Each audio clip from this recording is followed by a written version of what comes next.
सहस्र कोटि कोटि प्रणाम।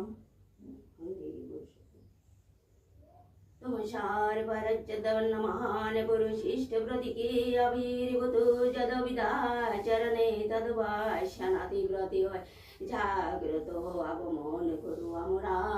একে অভিগমন করি এক উদ্দেশ্যে বা কর্ম বিনিয়োগ করি এক নিরন্তরতায় সেই তাকে যেন জানিতে পারি শ্রদ্ধা অনুসৃত আবর্জমান ইষ্টিকে প্রেরণা একই মন্ত্রী এক মননী সমস্যা উচ্চারণা বৈশিষ্ট্য পূরণীয়কে চেতনা বিমন্ত্রণে শিষ্ট হবিও শ্রেষ্ঠ হবনায় সমান কোটিও সাম্য করি দই